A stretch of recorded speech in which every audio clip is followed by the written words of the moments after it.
আসসালামু আলাইকুম। সবাই কেমন আছেন? আশা করি যে যেখানে আছেন সবাই খুব ভালো আছেন। জীবনে চলার পথে অনেক সময় প্রত্যেকটা মানুষকেই কিন্তু বিপদে পড়তে হয়। আর বিপদে পড়লে সেই বিপদটাকে কখনো মনে রাখবেন না। কিন্তু সেই বিপদের সময় কে আপনার সাথে কেমন ব্যবহার করলো সেগুলো কিন্তু ভুললে চলবে না।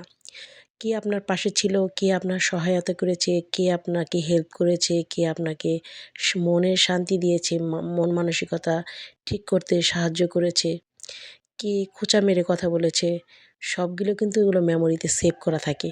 তো বিপদকে মনে রাখবেন না, কিন্তু বিপদের সময় কে আপনার সাথে কেমন করলো সেটা কিন্তু ভুললে চলবে না। প্রত্যেকটা মানুষই কিন্তু বলে যে বিপদেই বন্ধুর পরিচয়। তো বিপদে কে আপনার সাথে কেমন করছে সেটাই আপনার প্রকৃত বন্ধু। আর যদি দেখেন যে বিপদে কোনো বন্ধু বা কোনো ফ্রেন্ড সার্কেলের কেউর কোনো রেসপন্সই নাই, তারা আপনার সাথে তারা আপনার বিপদ জেনেও আপনার সাথে কোনো কানেকশন রাখলো না, কোনো যোগাযোগ রাখলো না।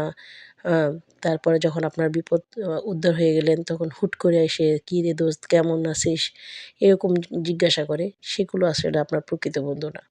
কিন্তু কেউ কিছু করতে পারল না, কিছু দিতে পারল না, কিন্তু আপনাকে মনের শান্তি দিল, মনের সান্ত্বনা দিল।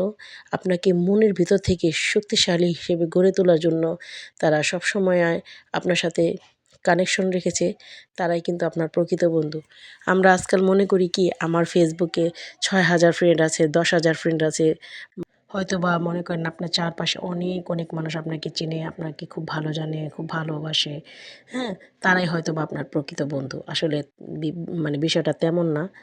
বিষয়টা হচ্ছে আপনি যখন কষ্টে আছেন, যখন ডিপ্রেশনে আছেন, যখন প্রচণ্ড টেনশনে থাকেন, তখন আপনাকে কে কতটুকু মনে রাখে, সেটাই হচ্ছে বড় ব্যাপার।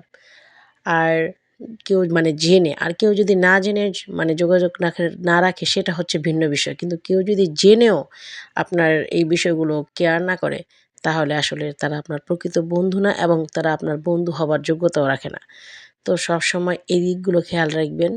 বিপদ থাকবেই, মানুষের জীবনে চলার পথে বিপদ থাকবেই। এই সময় কে কেমন করলো সেটাই মুখ্য ব্যাপার।